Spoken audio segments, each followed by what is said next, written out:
Play.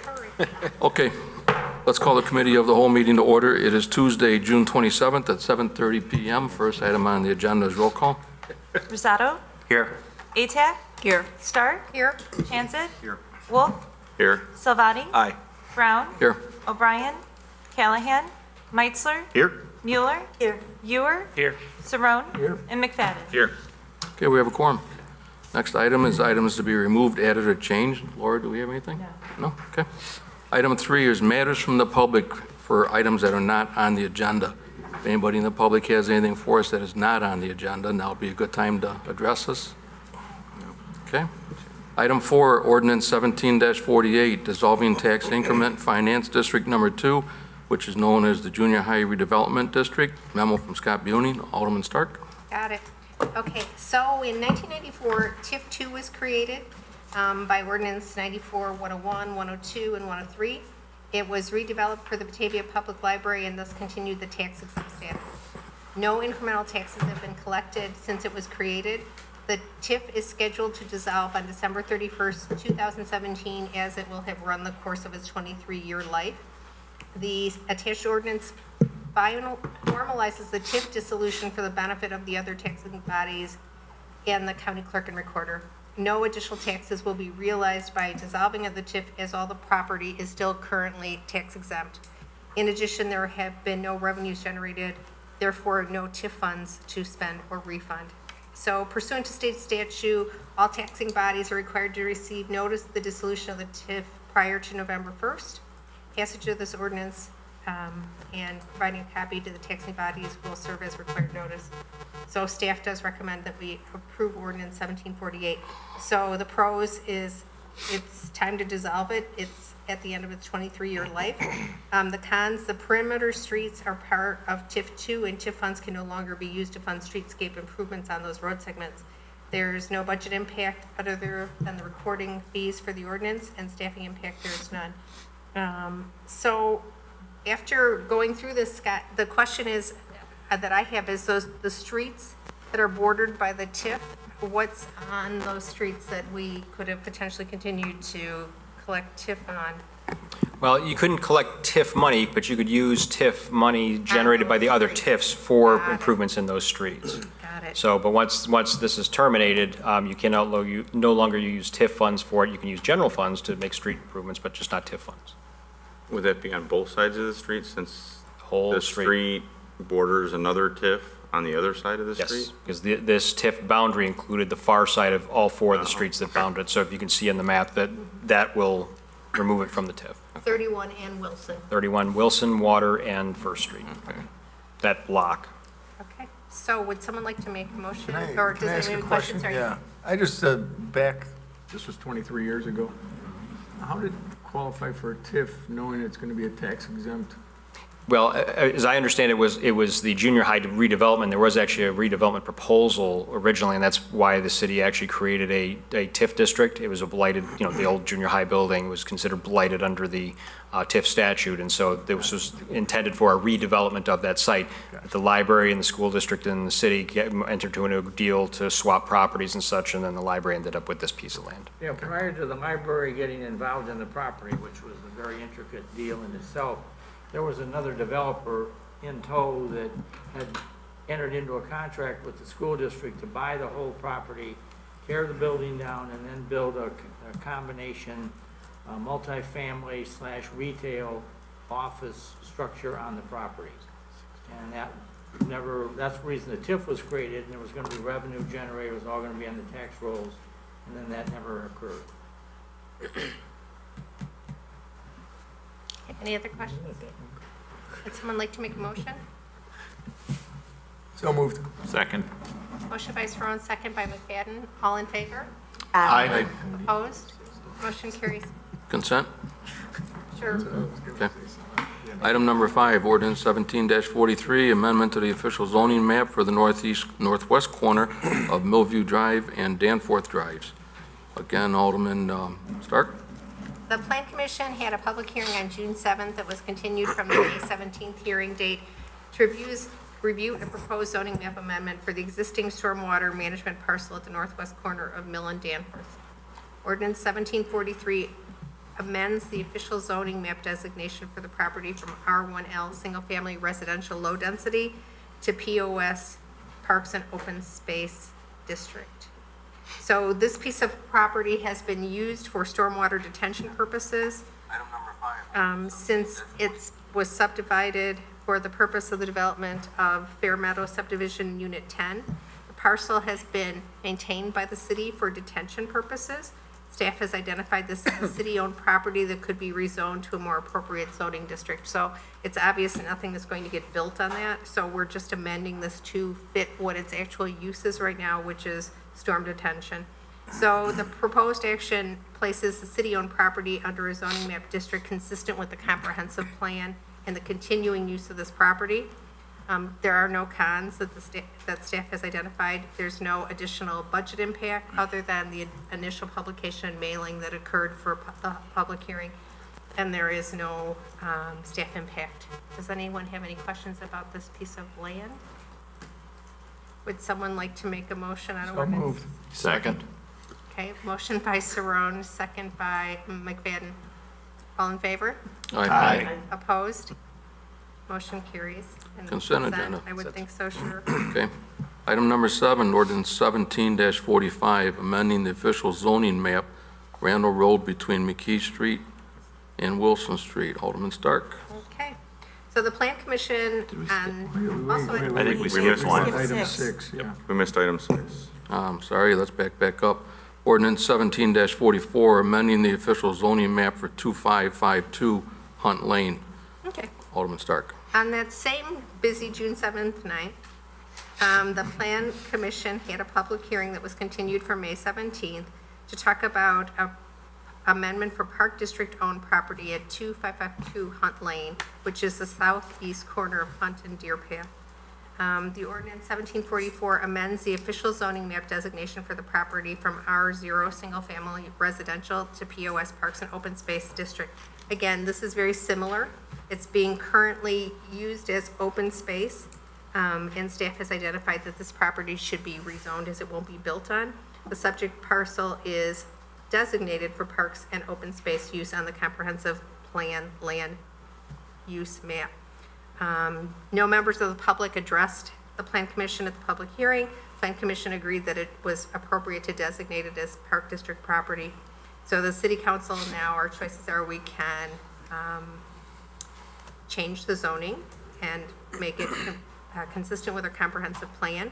There aren't any negatives. There's no budget impact other than the mailing and publication for the initial public hearing. So does anyone have any questions of Drew on this? Okay, would someone like to make a motion to move 1744 to City Council? So moved. Second. Motion by Saron, second by McFadden, all in favor? Aye. Opposed? Motion carries. Okay. Now we'll go on to item number 7, ordinance 17-45, amending the official zoning map for Randall Road between McKee and Wilson. Alderman Stark. Okay. On that same June 7th, continued from the May 17th, there was a proposed zoning map amendment for the existing stormwater management parcel on the west side of Randall Road between Wilson and McKee Streets. And ordinance 1745 amends the official zoning map designation for the property from R0 Single Family Residential to GC-AS General Commercial with an arterial setback overlay district. And again, this property has been used for stormwater detention purposes by Kane County since the 1990s. It's been unincorporated until it was annexed into the city in 2013. When it was annexed, it defaulted to the residential zoning district of R0, and the proposed amendment is going to actually make it consistent with its adjoining uses and eliminate a conflicting zoning district. The property is designated for general commercial use on the comprehensive plan land use map. Public Plan Commission, there were no members of the public who addressed the Plan Commission. They recommended it to us. So again, the pros is it would change this to the right classification on the zoning map district. And so it's consistent with the comprehensive plan. There's no cons, there's no more budget impact, and that's it. Would someone like, does anybody have any questions? You said west side of the street. I know This is that's- the east side. That should be said. Okay. I saw west, and I It's- thought, is it west or is it east? It is the east side. It's the Okay. east side. Right. I didn't know which parking lots it was in between Randall Road and which building, so, okay. Okay, so would someone like to make a motion with the correction made to refer to the east side of Randall Road? So moved. Second. Uh-oh, that was Meitzler? Yes. Okay. Second by Saron? Oh, by McFadden? Nick was sleeping. Okay. All in favor? Aye. Opposed? Motion carries. Are those last two items consent agenda? Yes. Yes. Okay, item number 8, thank you, Drew. Item number 8, approval of the Class D-1 liquor license for Rosati's Pizza. Alderman Atek. Yes, Rosati's Pizza applied for a Class D1 liquor license, and the police department conducted their investigation and background check and found that they would be suitable to receive a license in the city of Batavia, and asked that we put this on the committee of the whole agenda and then city council agenda. This approval is subject to a copy of a signed lease agreement for the property and a copy of a site diagram for the business. So, is there someone that would like to make a motion that we recommend to City Council the approval of this license subject to those two requirements? So moved. Second. Go ahead, Dave. Any questions? All in favor? Aye. Opposed? The ayes have it? Okay, we probably ought to talk about that. Okay. All right, the next one then is item number 9, approval of a Class D1 liquor license for Hot Pan, which is also Alderman Atek. Yes, the Hot Pan also applied for a D1 liquor license, and the police department conducted their investigation and background check and found no problems with this. They're recommending that we approve this. Would someone like to make a motion to approve this application for a Class D liquor license by Hot Pan? So moved. Second. All in favor? Aye. Opposed? The ayes have it. Okay, we'll talk about that one also. Item 10, approval of a Class D1 liquor license for Aliano's Restaurant. Alderman Atek. Aliano's at 90 North Island Avenue has also applied for a Class D liquor license, and I think they're in the audience tonight.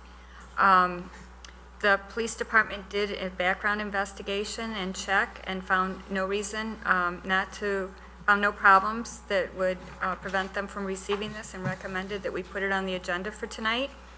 But it is subject to us receiving a copy of a signed lease agreement for the property, a copy of the site diagram for the business, copies of Bassett certificates, and a certificate of liability and dram shop insurance. So would someone like to make a motion that we approve recommend to City Council the approval of Class D liquor license for Aliano's at 90 North Island Avenue, subject to these 4 contingencies? So moved. Second. Comments? Comments? Yes. Just so you're aware, we approved the other ones right before you tonight. We have had conversation with those business owners prior to tonight's meeting. If you'd like, you could come up and tell us a little bit about what your plans are and when you're going to take over and what all you're up to. If you'd like, come on up and give us a little story about yourself.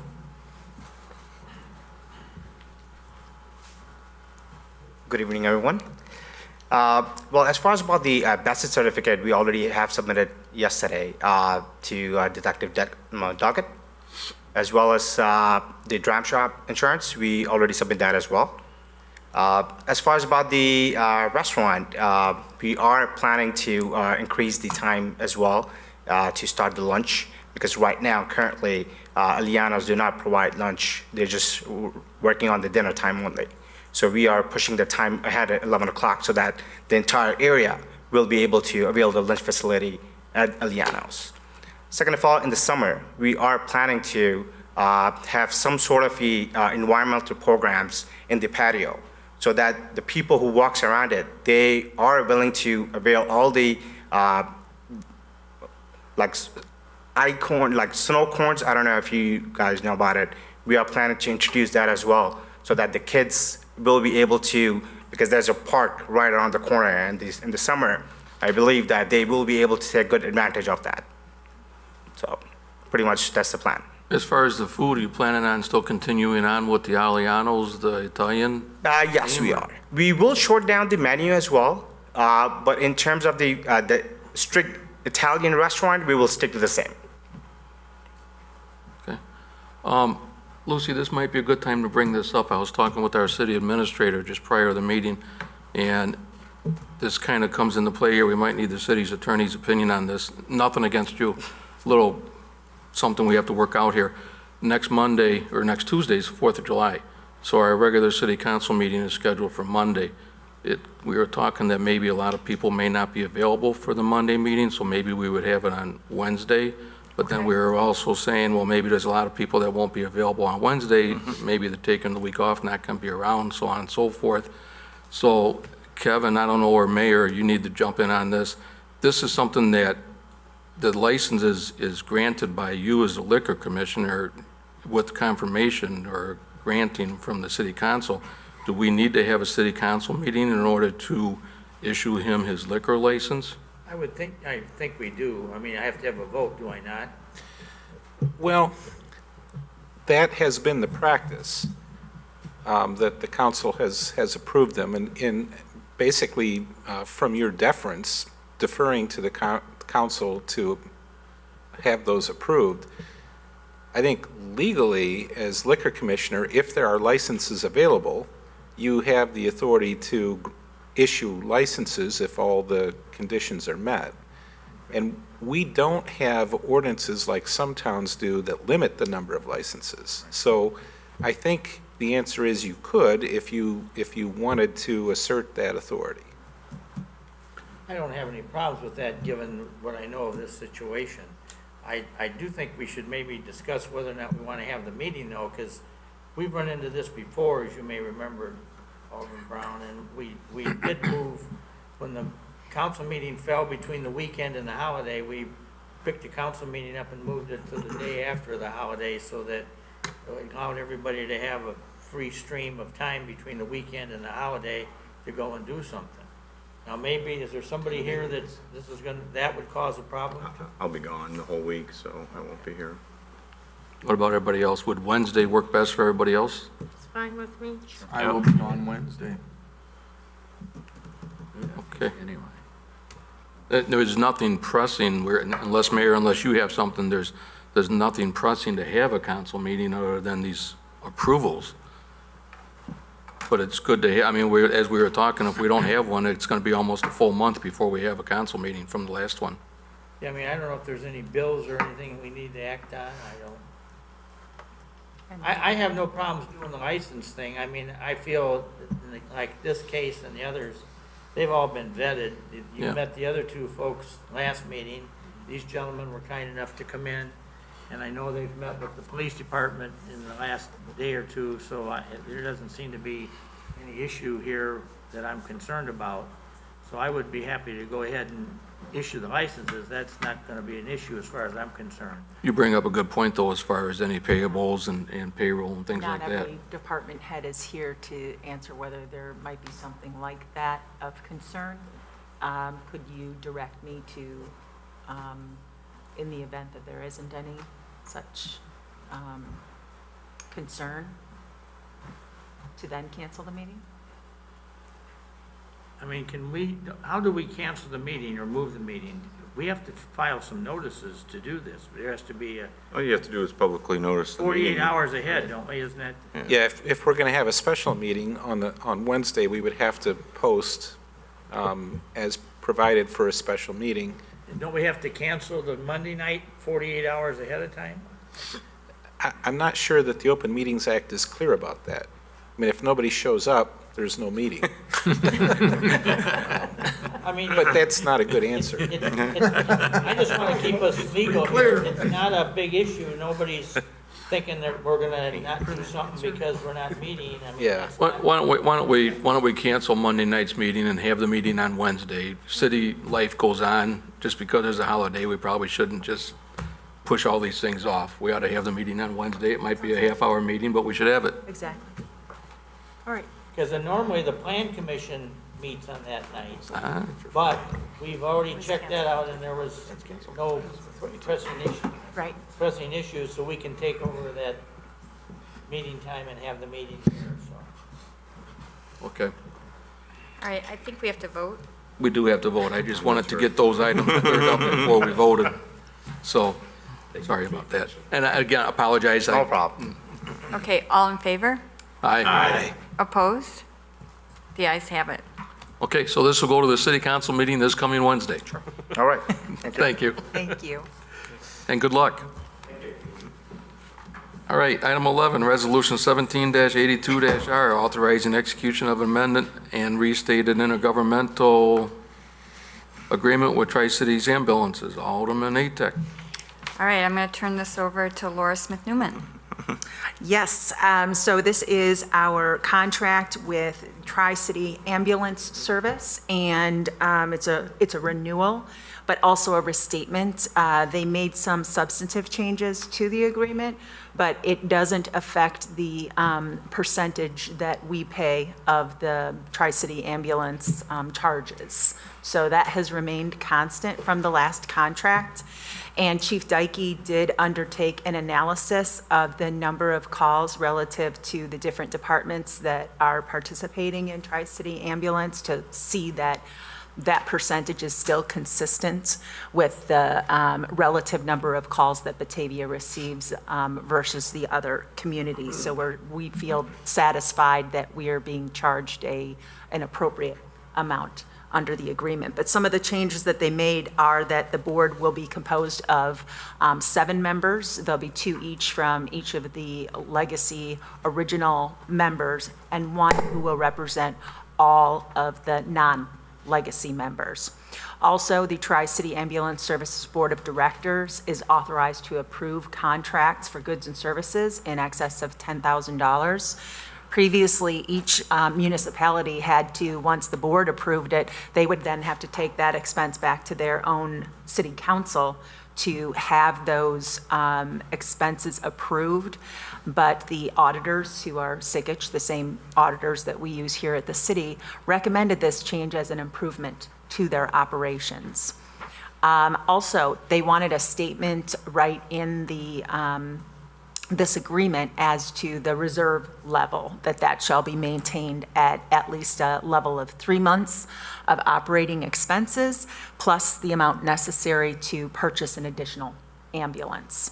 And then finally, in the event that any party wishes to withdraw from the agreement, the withdrawing party will receive from Tri-City 75% of its share of the reserve funds. Previously, this was 100%.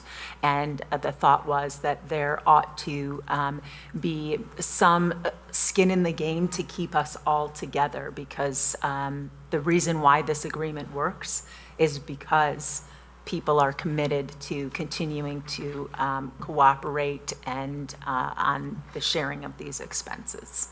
So therefore, staff would recommend that we renew this agreement, authorizing the execution of the amended intergovernmental agreement for Tri-City Ambulance Service. As the city council rep on the board, I wasn't at the last meeting, so I didn't get to go through this discussion. Were you there, Mayor, at that meeting? And there was, I'm sure, nothing. Nothing. Right. Laura was there too, so she said, Another thing I'd like to point out is earlier this year, on February 24th, the Lieutenant Governor Sanguinetti recognized Tri-City Ambulance as an example of communities working together to bring the best emergency medical services to their citizens. This type of intergovernmental cooperation that they'd like to see far more of happen in the state. Mm-hmm. Consolidation before it was a thing. Right. Good example of it. Are there any other questions, comments? Would someone like to make a motion to approve Resolution 17-82, authorizing execution of an amended intergovernmental agreement for the Tri-City Ambulance Service? So moved. Second. All in favor? Aye. Opposed? The ayes have it. We should discuss that also.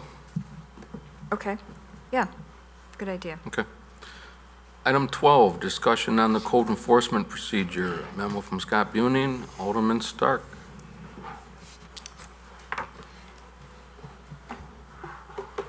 Hold on one second, Scott. There it is. Okay. This is a discussion regarding specific questions related to code enforcement activities. And the Code Enforcement Division of Community Development Department received an anonymous complaint regarding conditions of a property at the 300 block of North Jefferson Street. And this particular property has had a number of complaints over the years in relation to garage sales and the conditions in the rear yard of the property. After review of the photographs provided to the city and a review of publicly available aerial photography, the city sent a letter regarding violations to the property owner. They responded with concerns about how the evidence regarding the violation was obtained. Specifically, they wanted the city council to review and consider the following. A, can or should photos obtained illegally by trespassing be used in order to conduct a code enforcement action? B, should the city accept anonymous complaints? C, can the city follow up on complaints if we cannot physically see them from the public way? And D, can aerial photographs be used as a reason to follow up on complaints? The resident who received the violation letter would like for the city to consider these questions and provide direction on each for current and future enforcement efforts. Staff will address these one by one. And so now I'll turn it over to Scott and Kevin, because Kevin has given his opinion, the court's opinion, on several of these issues too. So I'll turn it over to you two to be able to go through these. Sure. Kevin gave a little bit more detail on some of it from the legal aspect, but we did provide some of our staff position on it in a memo, and I think we're pretty much in alignment with our positions on it. In summary, can or should photos be that are obtained illegally be by trespassing be used in order to conduct a code enforcement action? We don't necessarily know if photos are legal or not legal. You could probably make an implication or infer that it may or may not have been involving trespassing, but all we would use that for, really from the complaint standpoint, is to determine whether or not there was actually a violation that is worth pursuing. So it's just like any kind of complaint. Somebody sent us a letter saying, we think that there's this going on. It's our obligation to then look at that and decide whether or not, if there's other ways we can find out if there's violations of the code. So we don't necessarily know if there's a violation, and Kevin can certainly talk a little bit more about the Fourth Amendment issue of that, because that gets into some little different things that I didn't cover in my memorandum. Second of all, should the city accept anonymous complaints? I guess I would turn that around and say, why shouldn't we accept anonymous complaints? Whether or not a complaint has a name attached to it or not, to us is irrelevant. We still have to go and look to see if there's actually a violation of the code or not. We're not just going and assuming that there's a violation. We actually go and investigate it. Whether there's a name attached to it or not, all that's doing is saying that there is something that they think is worthy of us looking at. We go look at it, and then we follow up on it to see whether or not that there's a violation. So we don't think that there should be a reason for it. In addition, anonymous complaints allow people to come forward with something that they're concerned about that may be going on in their neighborhood, but they do not feel comfortable putting their name to it. It happens all the time. We get phone calls, letters, and the police, in addition, gets the same type of situation. They certainly get anonymous complaints. And again, I want to emphasize, we don't just assume that there's a violation. We actually go out and investigate it to determine whether or not there is something that is worthy of following up on a code violation for that. So we don't really see why there shouldn't be an anonymous complaint. In any case, we don't believe that the complainant's name is subject to disclosure under FOIA. It might be under discovery with a court action, but short of that, FOIA, it's something that's not discoverable. Can the city follow up on complaints if we physically cannot see them from a public way? Again, we would try to see if we can see it from a public way, but we would also try and see if there's other ways that we can see it. We would maybe ask a neighbor to see if we can look in their yard. We've looked at aerial photography. We look at Plaza survey. There's various things that we would look at to see if we think that there's a violation. If we see a building in the backyard and our Plaza survey that we had says that there was nothing there and that we don't have any building permit records, you can probably make a reasonable assumption that they got a permit, built something without a permit. So it depends on what it is. If we obviously cannot see it, then, it's hard for us to say that we could actually follow up on it unless there's some other way to corroborate that in some fashion. In many cases that we would be able to try and get an administrative search warrant from the court to say, hey, you know what, we suspect this because we've had a number of complaints over the years, or, we think we can see something in the front yard or from a neighbor's yard, and be able to actually inspect it to say, yes, there is in fact a violation. We try not to do that very often because it does take it is a process to get an administrative search warrant, but that is, something that we can do to try and actually physically see it and observe the violation. Lastly, can aerial photographs be used as a reason to follow up on complaints? Yes, they can. There's been some case law regarding that. Basically, if you can see it from navigable airspace, you can, observe that. There's been a case where police were in a helicopter that was 400 feet in the air, which is the navigable airspace area. They observed a violation and they were able to follow up on it. I had a case in my own profession where I observed a violation in another community that I worked in and saw a violation from the air. It was a quarry that was, expanding illegally. I observed it from a commercial air flight, and I was able to use that in court testimony to testify that there was in fact a violation in another jurisdiction. So yes, you can, as long as you are, within certain legal parameters as to airspace and being able to view it in that manner. So in summary, we feel that, that our methods that we've had so far are legal, that we've been able to follow up on cases. And again, we always investigate violations when we get a complaint about them. We don't just assume that there's a violation. And then Kevin can certainly, get more into the legal issues with some of that. But, we feel that, the procedures that we've been following over the years have been legal, that they have been, proper and justifiable. And therefore, we would suggest that we don't make any changes to our process.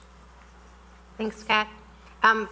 This is an interesting situation because, there are many people in town who use their backyard as their private space. And so at what point do you cross the line and say, anything that's outside your house that doesn't comply with our zoning code is subject to us fining or enforcing? And so this is a really weird area for me because I don't know how I feel about it. I mean, we've all had next door neighbors where we haven't been 100% accepting of what's in their backyard. But if it's not a public danger to me, then it's kind of like, okay, it may decrease the value of my house, so do I weigh it that way? Or do I say it's their personal property and so I should let it go? So this is one of those weird gray areas that I don't know how I come down on it. And Kevin, I mean, you sent us quite a memo in terms of the legalities of it, but. And before Kevin jumps in, I just want to also make another remark. We're not out proactively, hunting down people's backyards. Right. That's not what we're doing. This is based on actually getting a complaint. We know that there's tons of situations, I'm sure, in the community that, there may be some violations, but we're not sitting there, hunting down Google Earth and, checking for violations. That's not what we're doing. Mm-hmm. Yeah, and that makes sense. Lucy? This is a house that is in my ward, and I have received quite a few complaints and comments about this house over the years. And it's actually one block over, so it's in my neighborhood. And you can drive by and basically see that the backyard is used for storage and other sorts of things. But more than that, and this is, since we're talking about possible policy issues and changes, the house is kind of maintained wantonly. To the extent that it affects property values in the area. And it is also not in keeping with the mores of the street, the neighborhood, or our community. And I wonder whether this is something that we should allow as a city. It's not just the backyard, it's the front yard also. So all the neighbors come home on a nice summer evening to their nice yards and their nice homes, and they see this property. And I'm not sure that it's right. And I think that, since we're discussing these other issues, I think we have to discuss as a city whether we want to allow this sort of, we want people to be able to express themselves freely and express their creativity and all that sort of thing. but how far can we let that go before it impacts the neighborhood?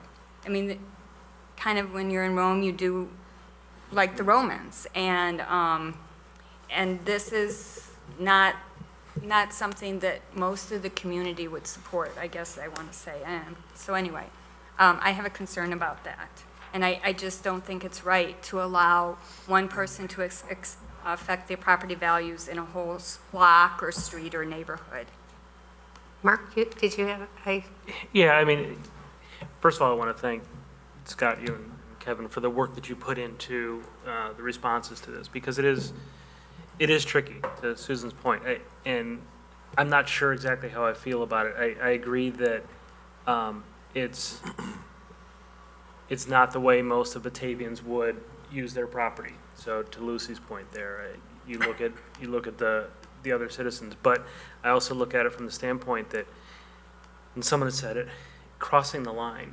I mean, basically, Kevin, everything you said is, well, it felt very much like, well, we can do whatever we want. That's kind of the way all those responses came across, because the precedent has been set that, oh, it doesn't matter. We can't prove or disprove where the photograph came from.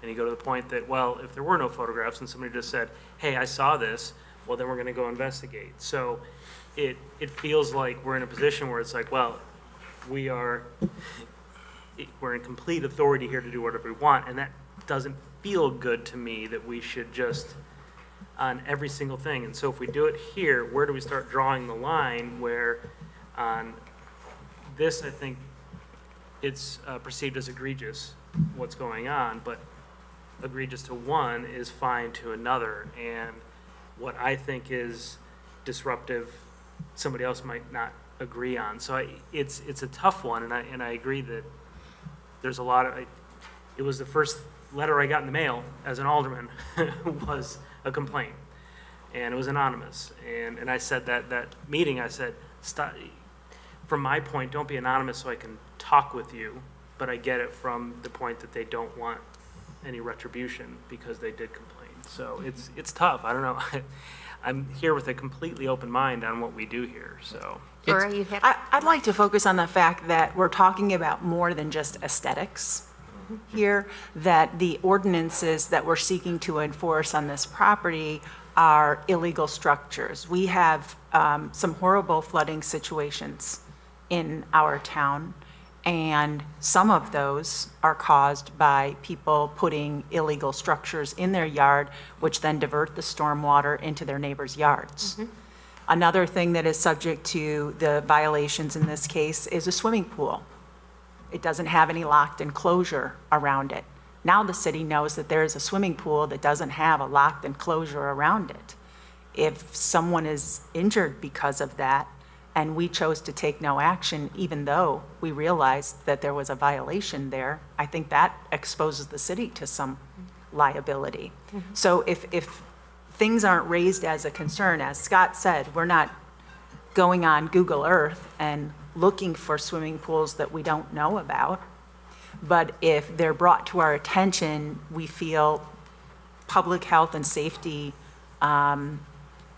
things especially, that we should take care to act upon those if the investigation determines that the violation truly exists. Aerial photography is a point in time. It could be that since that point in time that those matters have been resolved, but we need to investigate to determine what the situation is. And the property owner in question says that he is working with Rhonda to resolve the violations that were brought to light. His questions more concern whether the city should pursue anonymous complaints and/or utilize aerial photography in its investigations. Dan, you had a comment? Yeah, this isn't my neighborhood, so I don't feel as emotionally connected as maybe Mark and Lucy do. But I guess my question is this, and I guess for the staff as well. Is this a case of just a neighbor being tacky and maybe we don't agree with, the way the decor is, or this is straight up illegal? This is, we have ordinances. We know what we're supposed to do. We can change our ordinances, but we also want to balance having property rights as well. So I guess my question is this tacky or is this illegal? Well, Yes and yes. the backyard, I'm not sure about. I think that that might be considered legal. The front yard is, I feel, affecting other people's property values in the area. But the way our city's code is written, I don't think that it's illegal. Right. So, I agree. I just think it's unfortunate, and there just been complaints about it. Well, there are complaints and comments all the time. But then the solution is, do you change the ordinance then to legislate how people's yards are supposed to look? Or do we balance property rights and let people keep their property how they are? I think, we That's a have bigger had question. this discussion in community development, and I know that Dave and Alan probably remember it too, is we've talked about legislating how long people can keep their Christmas lights up and their blow-ups and stuff and we've always said, no, we're not gonna enforce that ordinance. That would take care of some of the problems that happen on this property, because that's part of what people find egregious is, merge in the front yard. So, but we've chosen not to regulate that, and so that's on us. And, if it were up to me, people wouldn't have campers in their yards either, but we've chosen that, that's something that we will allow, and, so everybody has their own standard for what is tacky and what is not tacky and what's in good taste and what's in bad taste. And how do you legislate that? I don't know the answer to that. Well, there's certain, I think if you drive around Batavia, there's certain standards that the citizens themselves have set. You have to come to the fourth ward more often. I have been to the fourth ward. But they're not doing it because there's an ordinance, they're doing it because that's what they think a property should look like. Right, exactly. Well, That's very society. subjective. It is subjective, but it's also what the people here in Batavia have kind of, even in the fourth ward, kind of agreed upon. So, I would say that there are there's, certain communities that have more standards than we do. I think that part of that's the gentrification of Batavia that is not going over very well. I mean, and I think there are some people that strike out against the gentrification, and they say, this is an arts community, I should be able to express myself however I want. And what I think looks good, Bill McGrath has, a piece of art in his yard that he created, and I think it's really good. But somebody else might go, I don't like that at all. So how do you legislate that kind of stuff? And that's where I think we run into these issues regularly. So unless we want to start clamping down on everything outside someone's fence, anything that can be seen from the street, then, that would be a way to do it. But you start trampling on people's civil liberties, and when it comes to those things that Rhonda, has brought up and Laura brought up, the swimming pool, that we have definite code that goes with having a locked fence around a pool, or structures that we've enforced that over in the first ward and said, you can't have an illegal structure because it blocks storm water. These are not things that we're singling out one single resident for. These are ordinances that are easily enforceable, so. Can I pose the same question to Rhonda then? Sure. Is it tacky or is it illegal? It's not illegal for the items outside. Now, as far as storage goes, we do have an ordinance regarding open storage in the zoning ordinance. But then again, I get complaints all the time about people, their patio furniture, they have too much patio furniture, or their lawnmower is out, or, kids' toys. I hate to put you on the spot, but how can we make your life easier? How do you think how do you think we could cure this?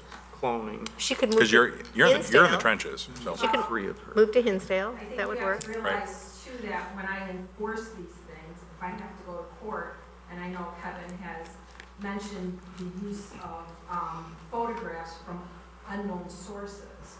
My problem with that is when I go to court and the judge asks me if this is a true depiction of what is out there, I cannot testify to it because I do not know. If I cannot see it. Now, if it's a picture that depicts what is actually out there, then yes, I can say truthfully, yes, that's what it depicts. Looking at aerials, I'm not comfortable with aerials that are 2 years old because I don't know if that stuff has been removed. when you're talking about structures as opposed to storage, it's a little different. You can usually see a top of a structure over a fence. But I can't climb and peer over a fence. I can't go onto somebody's private property without permission. Would adding a drone to your arsenal make from a high enough distance? Correct me if I'm wrong, the state of Illinois states that the police department has specific guidelines as far as using drones. And to just peer into a neighbor's property is not one of the guidelines that is an allowable use for a drone. Which leaves your only other remedy is a search warrant if people, Search warrant, or if a neighbor allows me to go and look out of a second floor window, because that is plain view, and I'm not imposing on his privilege. There's a number of issues here that I think might be good to break down a little bit. So there's a difference between policy and what's legal. There's a difference between what private individuals can do and what public individuals can do. So a lot of what we've talked about so far is policy. Policy in terms of what the code should be. Policy in terms of how, to what lengths should city staff go to enforce ordinances. Those are policy decisions. We get into the legal ones when we have the questions like what were posed. Can aerial photographs be used? Can anonymous complaints be used, and so on? And I did the research on that, and I think you guys got the memo in terms of those things. Just because it's lawful to follow up on an anonymous tip doesn't necessarily mean that we have to. Again, that's policy. And what our codes are policy in terms of to what level of detail do we go in terms of regulating how somebody uses their property. There's also, I think, an important distinction to make between private and public action. So the Fourth Amendment applies to public action. So we could not go onto someone's property without permission and take photographs. If a private individual, even if they're trespassing on someone's property, takes photographs and gives them to us, and they reveal the likelihood of a code violation, it would not be illegal for us to follow up on that. So in other words, there's a distinction between private and public action. Now, it would be different if we said to the to a private individual, hey, can you sneak onto that person's property and get a photograph for me? Well, now they've become an agent of ours, and that would not be right. So there's some common sense there. There's some lines where you are crossing the line. In this situation, we don't even know where the photographs came from. So how they were obtained in terms of whether we follow up on them really is irrelevant in terms of how it affects us. So those are just some distinctions to keep in mind, and to sort out, policy from what's lawful or unlawful. And always when we're talking about, Fourth Amendment or First Amendment or anything like that, if it's not the city or city staff doing the acting, it's not a Fourth Amendment issue, it's not a First Amendment issue. If it is us in some way, if we're instigating or encouraging or whatever, now we're starting to cross the line. And I think one of the other things to think about with the anonymous complaint issue is, some people are going to be in a situation, and I will say, we've certainly had our share of them, where people are afraid of individuals because somebody is running a towing operation or somebody's running a business out of their home, and they're afraid of the individual they're complaining against and that they might retaliate against them if they leave their name. And I think that is a perfectly reasonable reason to not leave your name, because of the fact that you're afraid of what that person's going to do. Are they going to come back and slash your tires or throw rocks through your windows or blare music late at night or whatever? There is that legitimate fear by some people that the person could retaliate against them for making a complaint. Dave? I don't have anything. Nick had his hand up. Oh, sorry, Nick, I didn't see your hand. Well, no, was gonna just impart, actually Dan said it, bringing in Rhonda, what would you like from an action standpoint of us? Because I don't see this as a policy issue. I think the main thing was Kevin answered, we didn't do anything illegal. All the things that this guy was pointing at, you can't do this, we confirmed that, no, we can. And I'm glad to hear that he's working with you to resolve these issues. So I And is don't know this if a- there's anything that we need to do, but I would like confirmation from Rhonda if there's something from an action you would see us do from an ordinance standpoint or not. Rhonda, can you come up and talk into the mic, only because we record the meetings now, and this is probably something that we want to make sure is on camera. Thank you. That would be up to council's decision as to if they would want to pass an ordinance to prohibit figurines or the blow-ups or the Christmas lights, et cetera. That would be up to The tacky stuff. Rhonda, the decorations. You don't see anything from an illegal or danger standpoint that is occurring there that It's you don't- unsightly. You don't have authority to fix because of the existing ordinance. Unless we make a policy decision here Right. and change the ordinance. Right. Rhonda, if you get a complaint and, you said like outside toy storage or too much patio furniture and it's visible, do we have anything in our ordinances other than outside storage that you can point to and say, this is why you can't have this? Or is it, this is tacky, so your neighbors are complaining? I mean, Well, I can't enforce ugly or tacky. Exactly. What is unsightly to one person may not be unsightly to another. Exactly. And so would you say that's the majority of your calls? That and I get a lot of complaints anonymously that people don't like their neighbors or they do not like the ethnicity of their neighbors, so they like to call in complaints. And some are legit and some are not. But all complaints are investigated. So I don't take them for their word. I actually go out there to verify. Is that why Lucy brought up the Romans? so we've communicated about this property over the years. Is it being maintained differently now than it has been over the years? I can tell you now that Mr. Naylor has reached out to me and has removed the swimming pool as of a couple days ago and is working to bring the structures in compliance. He has gathered information for one big structure in the back, a shed-type structure, so that storage could be had inside instead of outside. So he is working towards gaining compliance. Well, just another policy issue. What happens when properties are affecting, one property owner is affecting the property values of the neighborhood? I mean, I think that's an issue. It may not be a safety issue, but it is an issue. How do you measure? How do you determine that? Because what if I think that, oh, that's pretty cool, I'm gonna move there because I see it's acceptable and now I've got somebody that I can be really good friends with, so I'm gonna I move think there. I would recommend that we talk to an expert appraiser, because I can say, having been in the industry, that appraisers have looked at that and have ways of accounting for neighborhood issues. They have values that they put in there depending on the neighborhood.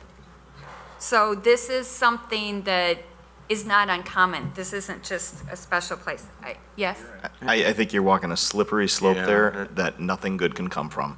I'm sympathetic. Is it possible that other communities have policies that we'd want to take a look at that maybe would help us figure out how to We feel that address we this? should direct staff to take a look at all those other communities. Collectively, I'll yield, but I think that that's a slippery slope. You're going to get into some very unprovable areas. Well, I respect what you're saying. I do have some appraisal background, over the years, so I know kind of how this works. And I believe that there may be some communities that are a little bit more concerned about property values and the beautification of the community. And I would like to see that a direction that Batavia works towards, to work on this, because we have a wonderful community, and that particular property is really cute. It's a really nice house. It's a great property backing up to. So can I jump in here? Because I've ridden with Rhonda quite a bit, and you know that this is something, code compliancy in particular is something that really motivated me to want to be on council. And while I appreciate your thoughts, I think that all over the map of Batavia, we could point to homes that are bringing down property values. And I don't think that one code compliancy officer would ever be enough to try and keep up with that on top of it. I just don't think, I don't see it as, I think the focus That's a good needs to point. remain on the ordinances we have and enforcing the compliancy as it is. Right, I'll just say that I have had a number of complaints about the beautification and maintenance of properties, not just this one, but others in my ward, in the 5th Ward, and in Batavia. And I think it's something that we may eventually want to take a look at as a policy decision, because it affects property values, just like good schools affect property values, just like sidewalks and walkability affect property values. So I'm just kind of throwing this out there. Maybe we're not ready to discuss it now, but someday this council might be ready. Dan? To your point, is there a way to achieve this without, and maybe be more quantitative about it? Because I would say, from anyone else at this table, I have some appraisal background as well too in lending. You're absolutely right. They will pick a neighborhood property. You can testify to this too. It's destroyed deals for me before, where I couldn't lend to somebody because of a problem property. But that said, is there a way to achieve what she's looking for by maybe raising the bar on our ordinances just a tiny bit in some areas? I'm just, as a test balloon, what if we said that all Christmas decorations or holiday decorations had to be gone by May? There'd be one less Dan, I string want of lights up. I'm just. I'm not. I want to jump in on the holiday decorations, because now as the city, we encourage Flag Day. We encourage paint the city red, white, and blue. Best My- Halloween my wife- decorations. My wife Easter. got very involved in it this year, and we've got probably 25 American flags stuck in the ground and a skid that's been painted red, white, and blue. And to me, I think it's kind of tacky. To her, she loves it. So, where do you stop? Could we direct staff to look at how other communities do it? I mean, maybe it's not a decoration. I mean, I don't have like a checklist of, well, we should do this, this, and this. I have no idea. I would also note that, there are communities that do regulate holiday decorations. I think Aurora actually is one. Aurora that does. I'm looking at it right now. Right. So, there are some that say, you have to have them down, Christmas decorations have to be down by, 60 days, 30 days, whatever it is. The problem, though, is, as Dave mentions, is exactly right, though. We have expanded the holidays that we've decorated. We've said Valentine's Day, the cow on Route 25, any holiday is decorating the cow with, whatever the flavor of the day is. So, that gets to be a slippery slope. So do you say 30 days from each particular holiday, or do you say that, you have a total number of days that you can decorate, period? And that gets to be, okay, now you get down to Christmas and all of a sudden, you've decorated all year and you can't have Christmas decorations. So, that gets to be challenging to do that. And I don't disagree. I think, there probably is some argument that what is being done there is a little bit over the top. I'm not sure how we would regulate it other than say, you can only have certain amount of lot coverage with, Well, lot coverage soldiers would and be candy another- canes and whatever else, but then again, that gets to be tough to regulate. Well, the 4th Ward has a cow. You guys have Marge. I'm sure that we could find things. More throughout- than that. We could find things throughout town that people find objectionable, but it really does, people really get on us a lot about the gentrification of Batavia and how it's becoming so hoity-toity that we're looking so much like our neighbors to the north that, they moved here because it has a different feel. Scott? I think there needs to be a level of reasonableness that that Who comes picks into that? play here. I don't know. The taste I police? don't know, and maybe form a committee, a taste committee. Now, no, the fact is, I think that to Rhonda's point, you don't want to have to deal with, every complaint where someone says, oh, they left their kids' stuff out tonight. But when you start getting complaint after complaint after complaint, maybe you have to determine what that threshold is in terms of what those complaints are. And I know that there's been quite a few in this case, and I know that the city's been actively involved. He's trying to work into compliance, which is great. I think that, one of the things that we need to do is be able to have a discussion with those homeowners. And I think that's kind of one of those lost arts that we need to be able to do. And I know it's not easy in some cases. I have tried, but I know. there is no willingness to sit down to talk. Right. And he's not here tonight either, so. Well, and that's fine. That's fine. But per Rhonda, I mean, he is working with her to come into compliance. And that's great. Which is good. Really, it's a nice property, and the more he can do to it, the better. My point is to Elliot's point that we start nitpicking and creating ordinance, for everything. And, that might work, but it also creates another issue with people, looking to legislate, through ordinance, and picking on their neighbors. So, I agree with what you're saying. There just might be a better way than the way we're doing it now, and that maybe we can investigate and see what some other communities are doing.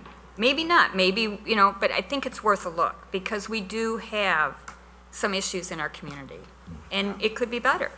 I, for one, think we have a lot bigger issues to worry about Agreed. than what somebody wants to put in their yard, as long as it's not breaking the law. I think property value is a big issue that we are responsible for. And when we're affecting other people's, when people's property values are affected, I think that we should do something.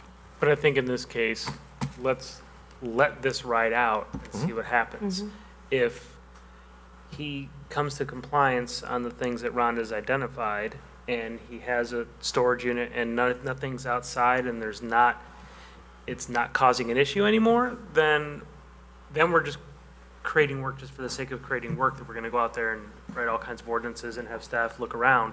Let's see how it rides out. Let's see what it plays out. See how it rides out, If he's going that maybe way, if he's revisit going in it. that direction, and he's, then this is a moot point. How many people here have driven by? Oh, that's great, okay. So, again, I don't want to get into the point of saying, let's have an ordinance on figurines and stuff like that, because again, The Simpsons has been on TV longer than any other show. So it's obviously pretty popular, so there's going to be a lot of people that aren't really going to be offended by that. They're going to actually think it's kind of quirky and say, that's cute. There's going to be a lot of people saying that. I'm not necessarily saying that his neighbors are saying that. But there are probably plenty that think that it's fine. And the flags, that's a pretty tremendous amount of work that he put in for the flags. Lots of work. That's So, true. I'm okay with people being individuals. That's what we're all supposed to be in the society, as individuals. And let's not try to make it so that, hey, the city of Batavia is exactly like the 14 of us want it to be like. So. I think, there's a. Scott's trying, sorry, I don't want to use that as Scott, I'm sorry. Yeah, I just want to say that, as to The Simpsons, I think, actually Meet the Press has been on longer, but Chuck Todd wouldn't look as good in the front yard, so. But no, I think we are actually seeing more movement positively than we have in a long time for this particular property. The fact that he's actually removed the pool, he's looking to comply with the sheds and things like that, that is some real positive movement in this case. So, I think, riding it out and seeing how it goes and assuming that, we still get some movement, that we can always come back and revisit it and see if, all of a sudden we still don't like the decorations or whatever, or he does something else to retaliate, to make it look uglier or something like that, then I think it would be justifiable certainly to come back and, talk about it again. I think that there's a plethora of things that people could find objectionable throughout our town. In the winter, when people have ice skating rinks in their front yard, I'm always like, what the heck? Or there's a house I drive past between here and Menards, and they have a tree house in one of their front trees. And, there's all kinds of things that might not be my taste and might not be what I want, whether it's a snowboard ramp in someone's backyard or whatever. This is just part of living in a community that doesn't, I guess, if you want to have it completely nailed down, you move to Tanglewood, sorry, Drew, where there's such a tight homeowners association that you can't do things like that. So, but if you live in an old town where there's no HOAs to govern those things, that, you know, you get what you get, so. And that was going to be one of my points, is there are parts of this community that have homeowners associations that have different standards and different levels. I mean, there's certain ones that have, everybody's got to have the same mailbox, you got to use the same lettering on it, it all has to be perfectly matched. If that's what somebody desires, there are places like that in this town. Susan, Mike's been trying to get the. Sorry, Mike. And Well, you you know have what, to waive that's bigger. what I was going to point out. There's a number of associations and subdivisions that already have rules on how many wood structures you could have in your yard, what color your house has to be. So I don't know if we'd want to, I mean, you could, Well, if you want to talk Come down property to- value, I mean, Rhonda's busy, Right. you know, looking at cars that don't run in the driveways and weeds that are taller than me. I agree. You know, there's a long list of things she's already trying to accomplish Right. just for property values. Marge Simpson is quirky, if nothing else. Well, I didn't bring up Marge Simpson, so I mean, that wasn't the It's issue. a designate, I mean, everyone knows Marge. You can't miss her. Well, and again, because we also have limited staff, we really don't have the ability to be really proactive on a lot of these things where, you know, we do a sweep of the Fourth Ward a couple years ago because there were so many things that we wanted to address. But we don't have the staffing to do a lot of, you know, street-by-street type of patrols. And I don't know that we really want to do that generally unless we get a big complaint about a particular area. But, you know, we most of our violations on a complaint basis.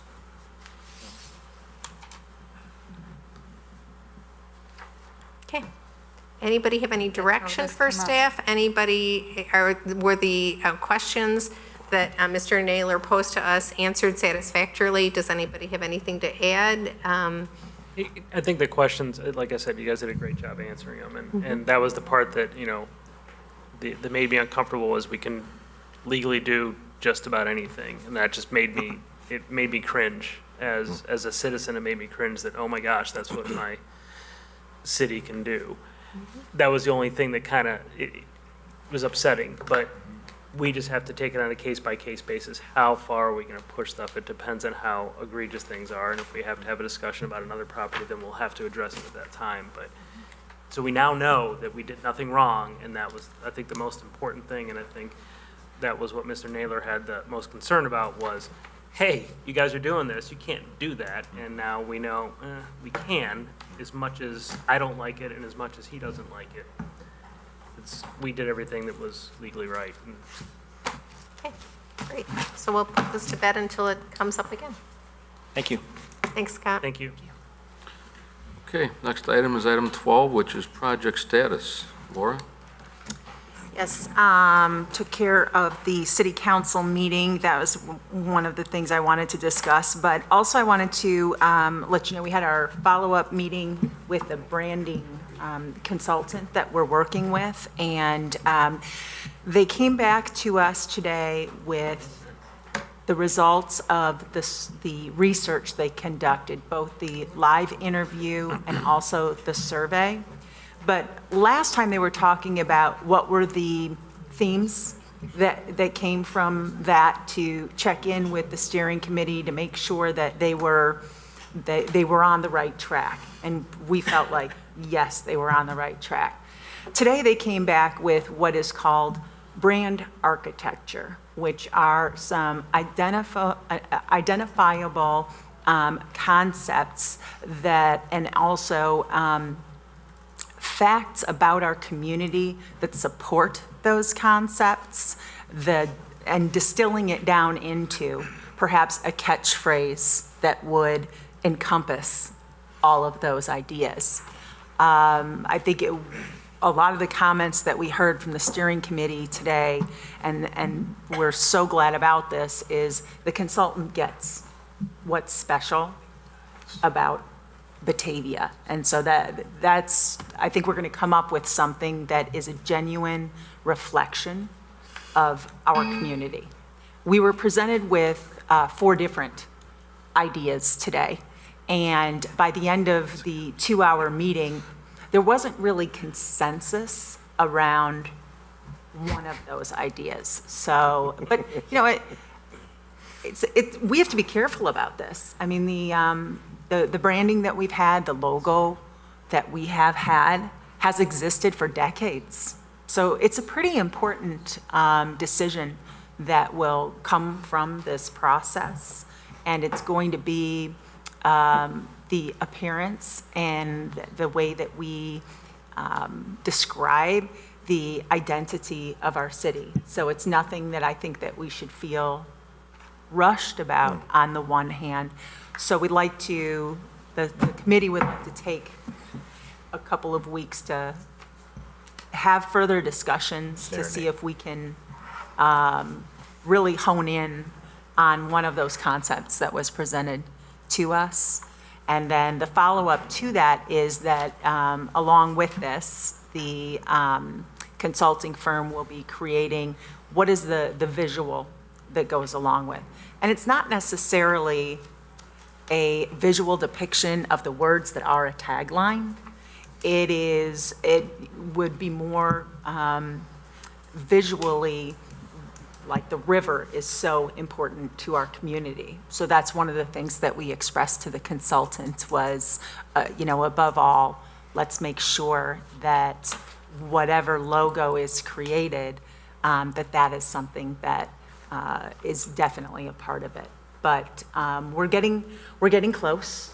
And I think that probably within the next 4 to 6 weeks, we'll be coming back here with a presentation that includes the brand identity, the logo, and a marketing plan that goes along with that, as well as implementation ideas to share with you. So it's really coming along nicely. Scott, would you like to share any of your impressions from this morning's meeting? Yeah, you know, I was really encouraged actually by them. You know, I had my doubts at one point, but what they came back with today, I was really happy with. We didn't sew it up in a pretty bow, but that's okay. What we got today made us really think. Again, it's not rocket science in terms of what they came back to us with, but it's all very logical. You know, what I really loved hearing is how impressed they were with our community.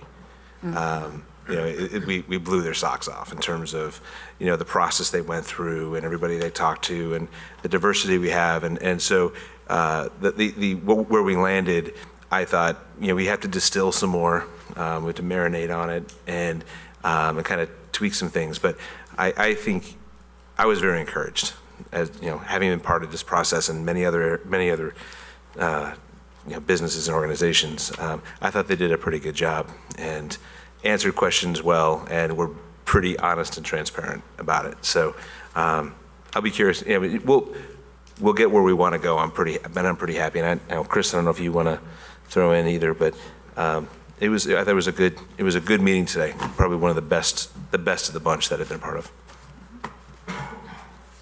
Does anybody have any questions about that? The strategic planning RFP is due July 7th. I've already had inquiry from 4 or 5 different groups who will be submitting proposals. I imagine there'll be a half a dozen or more.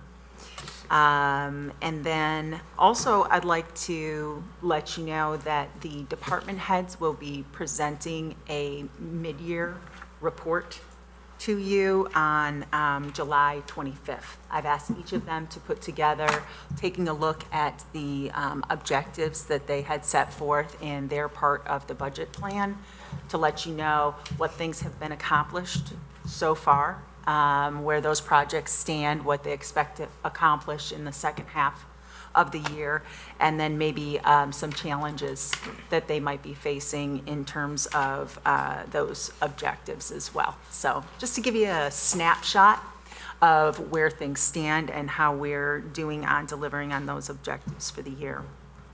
Also, the West Side Water Tower is getting washed this week. It was supposed to be washed today, but the truck carrying the large crane on it was involved in an accident on the way here on an expressway. So that will be happening on Thursday instead. But we should have it nice and sparkly clean for our July 4th celebration. And then finally, I'd like to invite Chris Cudworth to show you the results of the collaboration between the City of Batavia and BATV to create a video about pedestrian safety and crosswalks. And I might note that the most significant collaboration was with Detective Michelle Langston, who, as you'll see, serves as a subject matter expert on this video that basically documents safety issues and advice on using the couple different types of crosswalks in town. I might make a note that in addition to this video, there's enough content in there that we felt it was best to focus only on pedestrian issues here. And our plan is to follow up this particular video with one on cycling and use of bikes in town. So we will go up and we will go on.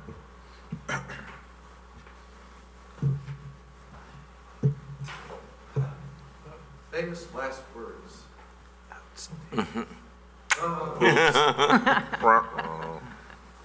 Let us Always.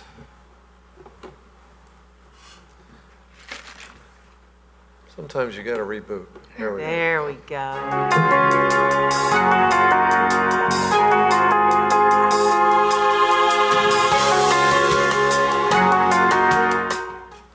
Good morning.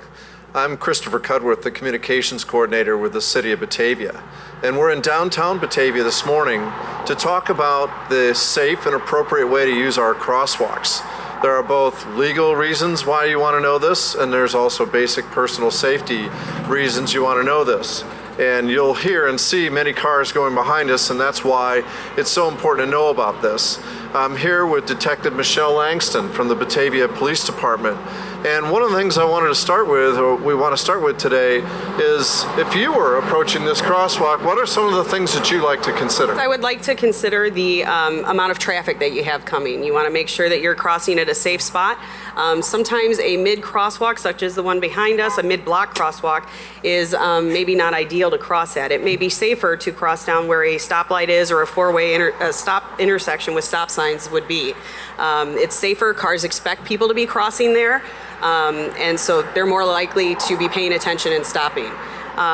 When you are at a crosswalk, any crosswalk, regardless of where it is, the important thing to do is make sure that you're making eye contact with the driver of the vehicle that's coming towards the crosswalk at that time in the lane that you're at. So if you're crossing from this side over to Walgreens here, you'd want to make sure that you're making eye contact with the driver in the vehicle going westbound. That's the first lane you cross into in this example. So from there, if you make eye contact with them, they see you, you see them. You want to make sure that you see the front end of the car dipping. That indicates that they're slowing down.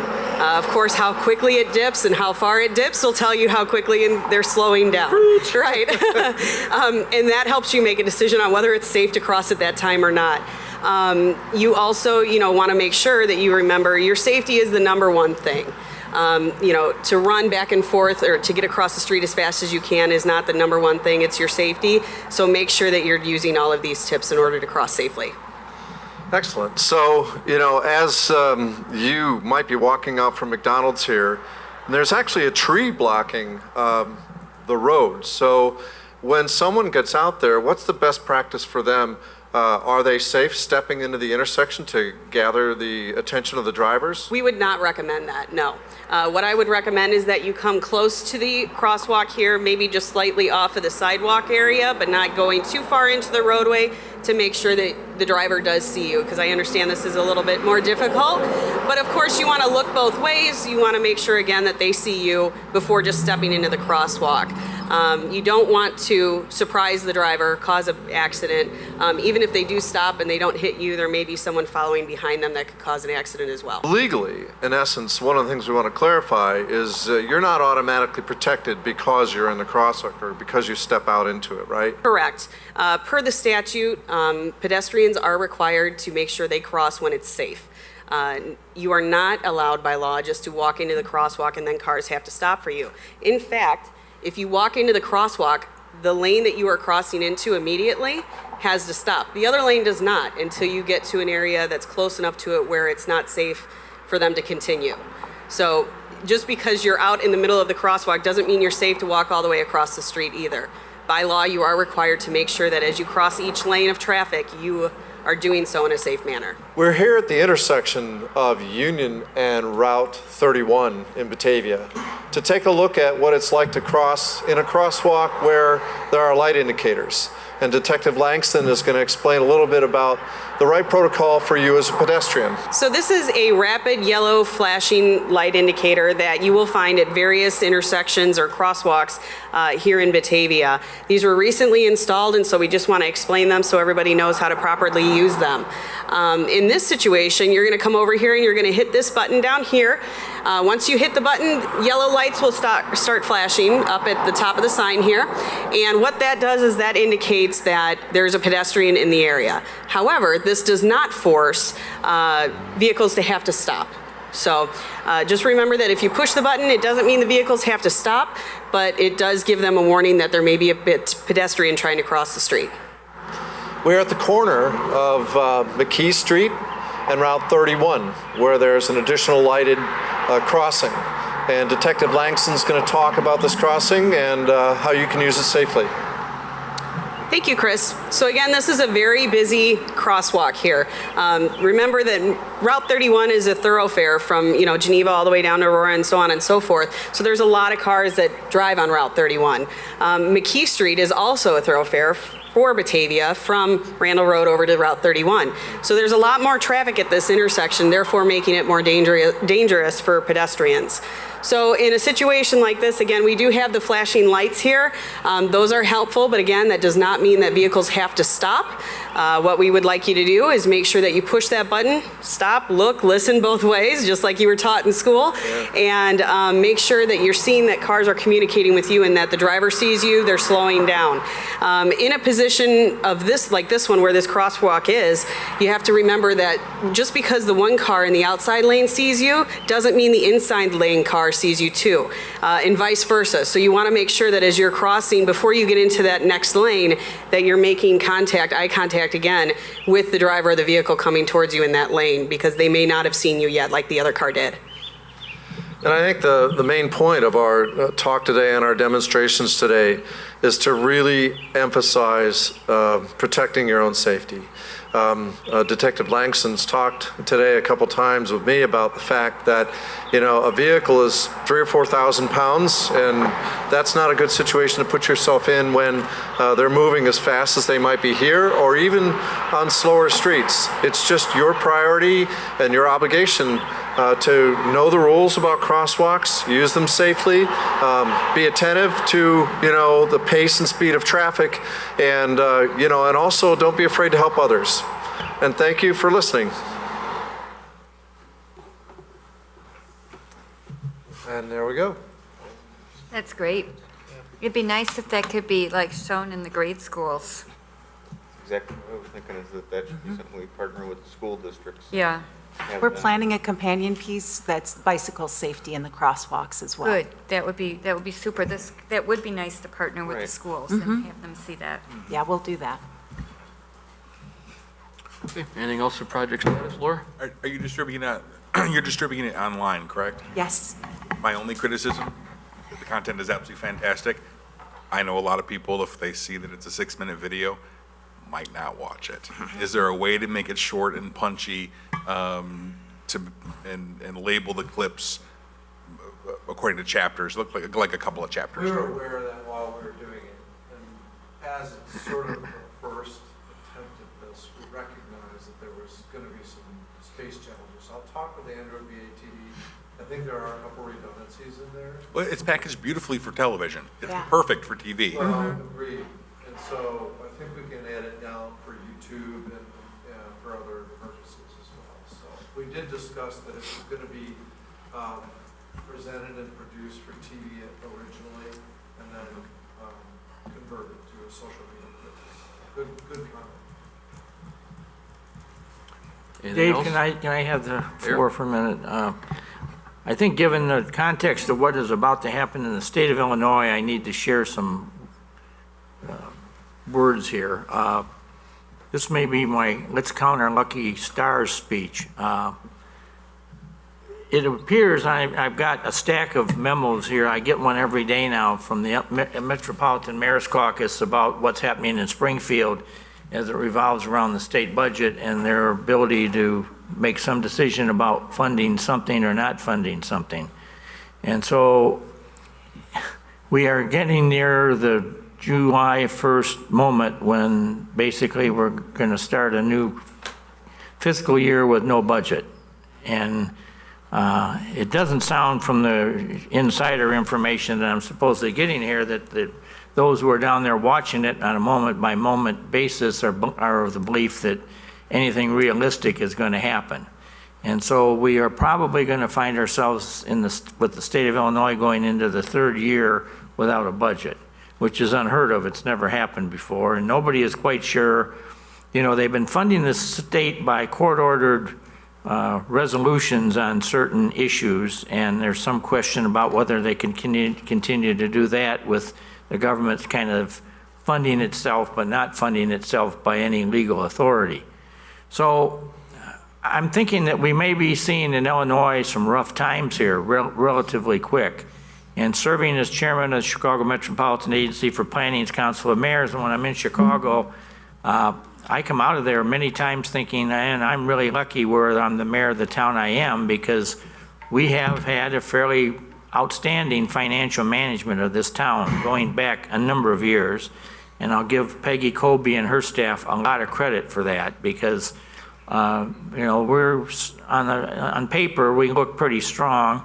And I'm not going to sit here today and say, well, because they don't have a state budget, we're going to have to start cutting things or laying people off or any of that. We're okay, as near as I can tell, for a while at least. Unfortunately, there's some other cities in the region that aren't that well off, and you start taking away their local government distributing fund, which is the municipality's share of the state income tax, and there's going to be some people really hurting here as far as their abilities to keep things going to any strong degree.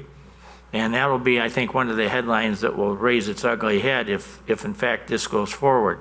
But I just wanted to share with you the, you know, kind of the wisdom that I have here at the moment, that, you know, in Batavia, if we have to take a hit in the local government distributing fund, and if you look at the numbers that are being proposed by various sides of the agenda, you know, it looks like, you know, we could maybe lose over $1 million.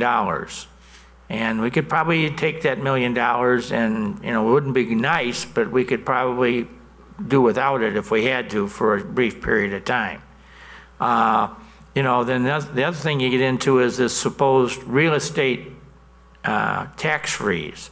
And that's a real interesting conversation to have because I've heard several different sides to that story in my materials here, where there are some very conservative people who are arguing against the tax freeze because they say that there are cities out there that now have municipal property tax rates that are so high that, you know, you shouldn't be freezing those rates because they're way too high already.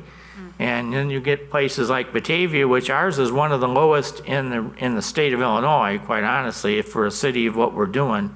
And, you know, we would be one that maybe would be somewhat hurt by the freeze because we wouldn't be able to, you know, go any higher than we are right now with a lot of the different things that we want to do. I guess the only thing I wanted to share with you, I think, is the mayor and city council, if in fact this unfolds over the next few days, that we need to take a stronger and steadier look, I'll use that word, as to how we go about whatever it is we're going to spend. I mean, maybe there's some projects here that maybe we don't need to do the whole project, or maybe we should defer in doing it for a while, and I'm not trying to cite any specific thing, As an example, one of the things that, I don't know if I want to use the word I'm worried, but I think this may very well happen.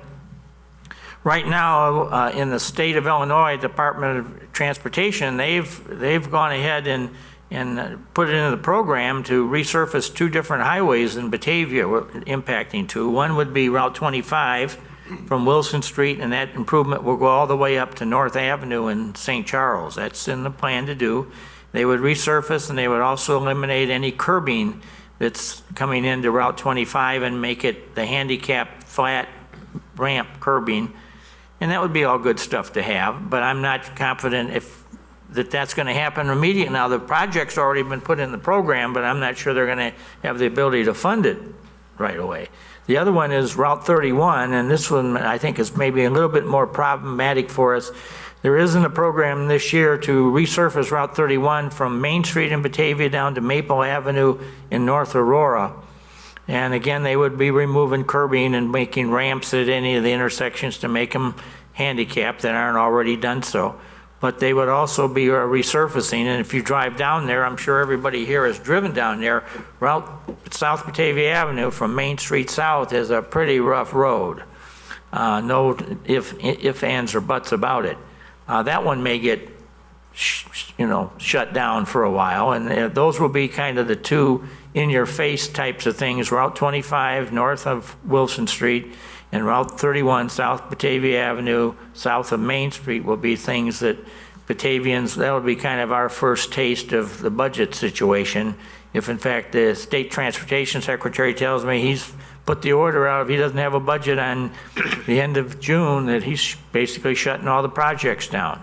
And so it's going to be, we're kind of going into a role of government here of which nobody has really pioneered this road. We're not quite sure how this is all going to come out, how it's all going to work.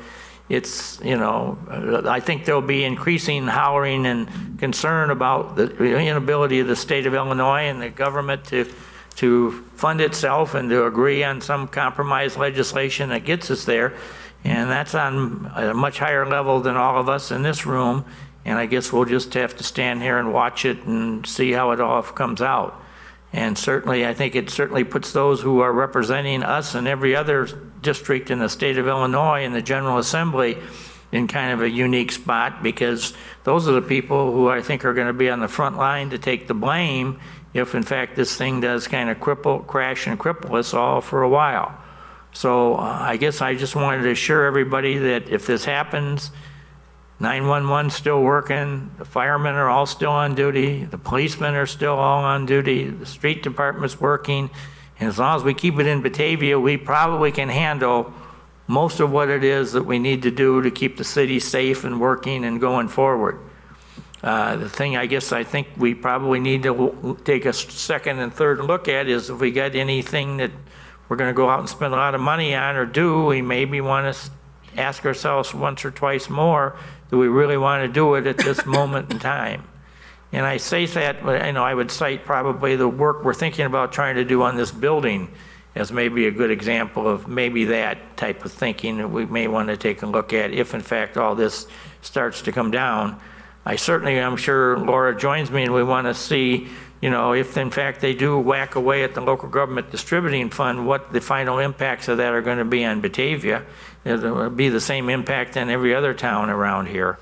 But one of the things we've got a lot of stuff going right now. We got the sewer plant, but that's all funded with user fees locally and federal grants that we get, and so we're okay there. So we're not totally shut down, but I wouldn't want to think that we're going to go out and start talking about doing big projects right now that we think we're going to get some help from specifically the state government on. And probably the Challenge Dam would be one of those that if you were to say to me, let's go down to Springfield right now and have a conversation about fixing the dam issue or whatever that fix is, I would suggest we're just wasting our time at this point in time, because there's nobody down there with any money or any inclination, and there's probably a bloody list of projects piled high on the desk of people wanting to do the same types of things. So I just thought I should share a few moments of conversation here about there may be unique stories and a little rough road ahead, quite literally and figuratively in Batavia if we have to keep Route 31 in its condition for the next few months because we don't have, the state doesn't have the ability to do the project that they've committed to. So, you know, it's not all doom and gloom, but I think at the end of the day, we are in a much better place than a lot of other cities, and I'm not going to name individual cities, but there are some that are really going to be impacted by this as it goes forward. Thank you. Thank you for that. Anybody have anything else?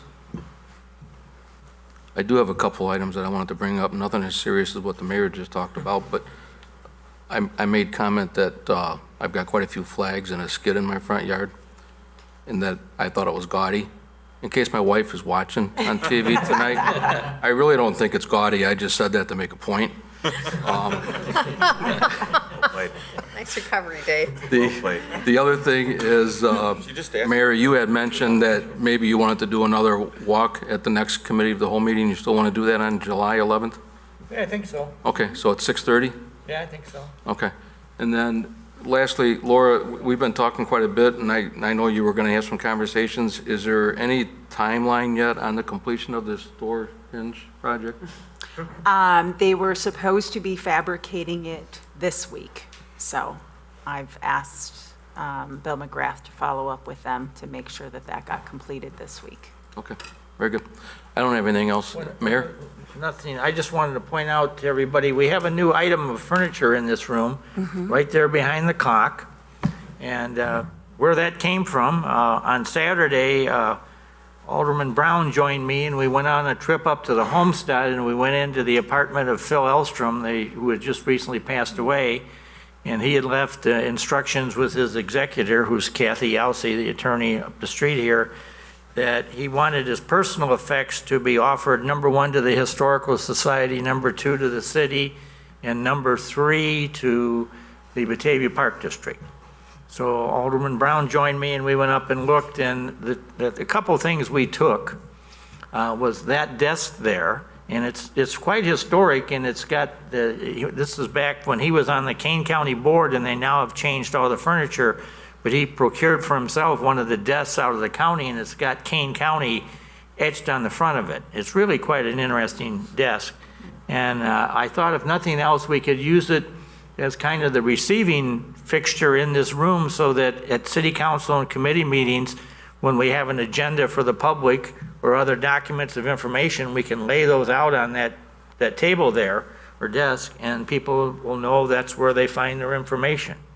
And I talked with Laura earlier today, maybe it looks like it could use a couple coats of refinishing, and we'll probably try to have that done because historically that really is a fairly significant piece, and it's, I don't know what it could be, you know, near 100 years of age, but we were able to secure that.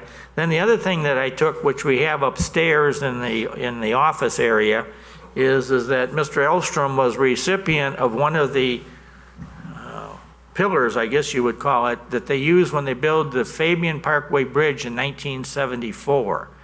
And they cut these round pillars, and then they put them in a plaque, which has on there is the commemorative piece given to public officials when the bridge was dedicated. I think it's November 19th, 1974. And Mr. Elstrom had one, so I took that, and we have that upstairs because it, you know, the bridge is half in Batavia and half in Geneva, so I thought it was a neat thing for the city to have. And then he had some photographs there that we also took that are of him in kind of unique situations. He had quite a bit of contact with the president, and it was at the White House on a number of occasions back when Gerald Ford and Ronald Reagan were in office. And so we took the photographs from that, and I don't know, we'll use them in various, maybe the history books or whatever have you, but I was pleased that we could obtain those because they are, you know, interesting photographs of him at the White House in meetings with Reagan, and pictures of Gerald Ford and stuff like that. So we've got some mementos from him, and he wanted to have those given to let the city see what they wanted, and so that was what Alderman Brown and I decided we would take and bring down here. So that's where that came from. Alderman Brown, I have something. Sure. before I forget, I don't know how I could forget, Tuesday is, of course, the 4th of July, and Batavia has a spectacular fireworks show. People start to gather, well, people start putting out their blankets 24 hours or more in advance, which is kind of a Batavia tradition. But for those who don't want to get that far in advance, there's plenty of good seating available on the evening of the fireworks. Food vendors start setting up between 4 and 5 o'clock, and there is barbecue, hot dogs, Mexican food, funnel cakes, ice cream vendors, popcorn vendors, lots of novelties for parents to buy for their children that light up. Fireworks start at dark. The community band is playing. We also have another band playing for the evening entertainment. So as always, there's a lot going on in Batavia on the night of the 4th of July. So I hope everyone comes down and joins us. If anybody wants to volunteer to collect money for the fireworks, the fireworks are privately funded by businesses and citizens of Batavia and the surrounding area. So any donations are always welcome. Any help is always welcome. And let me just add on to that. Tooting our own horn here, or doing a little bit of bragging about our community. In the last 10 days, I have been called by 2 mayors, and I'm not going to name them because I think I'd embarrass them. But they both told me that in their communities, they've had to cancel the 4th of July fireworks program because the city government had always funded the $30,000 or $40,000 needed to put the program on. And they were curious to know how we were doing this in Batavia. And I said, well, I'm proud to tell you that this will be the 67th time we fired these fireworks. This first one was in 1950. And as near as I can tell, the city of Batavia has never put any tax dollars into buying fireworks in 67 years. That every year, out of the goodness of the hearts of this community and the businesses, we raise the money necessary to pay for that fireworks show. And so they said, well, boy, you ought to write that up and let us all figure out how you do that. And, I said, well, you probably got the same groups we do, service clubs, churches, businesses, kind-hearted citizens, groups raising money in dinners or whatever. And it's become a kind of community tradition. And it's the one time of the year when I think we bring most everybody in town together at one place at one time. And as the police chiefs have always told me, without a doubt, at the end of that show, it is the worst traffic jam in Batavia for the entire year. And I think we've got the police department's got it down to a science now, how we do it, and we hopefully get everybody out of there safely, because they shut down Main Street for what, Chief, about a half hour after the show, or 45 minutes? Don't let anybody drive on it, and everybody just kind of walks out and gets to their car. And then many people have to sit there for a long time before they finally get out of there, but in about an hour, hour and a half, most everybody is out. And with the cooperation of Mooseheart, they let us fire all this big stuff that goes up in the air out in the Mooseheart field, so we're not near any house, or we're not dropping burning embers on anybody's roof or whatever. So we've got it fairly well thought out, and the only thing we don't have any real control over is the weather, and every few years we get rained out and we have to roll it over to the next night. So if we have to roll it over to the next night, we may have a short council meeting the next, the next time. So just be known and be proud of the fact that for 67 years, Batavia's fired that show and we haven't dumped tax dollars into it. And anyone at any time can join the fireworks committee, because there are about 10 of us. And so we're always looking for help. And as a PSA for the police department, because Facebook has been literally blowing up about this in the last day or two, it is illegal in Batavia to fire off fireworks. It is also illegal in the state of Illinois. And so, and people who are bothered by it, including veterans and people with dogs and small children, you are fully within your right to call the police. So I know that will make me unpopular, but it's the truth. And so people, this is something that, it's dangerous. That's why we have such a big fireworks show, is so that people can come out and enjoy the fireworks legally. So that's it. Thank Back to you, Dave. Before we go into executive session, I just want to recognize the three gentlemen that were granted the liquor license tonight for Alianos. I want to say that it hasn't gone unnoticed that you've stuck around to see what city government is all about. I appreciate that, because quite often people come to these meetings and they get their affair taken care of and then they get up and leave, which is fine, but I want to let you know that we do appreciate you sticking around. And you just heard an awful lot about what's going on in Batavia and how we operate, so if you didn't already know, now you do. That's the kind of community that you're moving into here. And, you know, we know where you're at now. You're right across the street. You know where we're at. We meet almost every Monday and Tuesday evening. So if you care to participate, just sit in and see what's going on, you're welcome. The more involved everybody is, including the business community, the better we like it. So thank you for sticking around. Last item then, I guess, is the executive session we need to have for the setting of the price for the land for sale. I need a motion. So moved. Second? Motion by Metzler, second by Stark. All in favor? Aye. Approved? Opposed? Okay, we're in executive session. We're going to take a few minutes and then we'll start over again.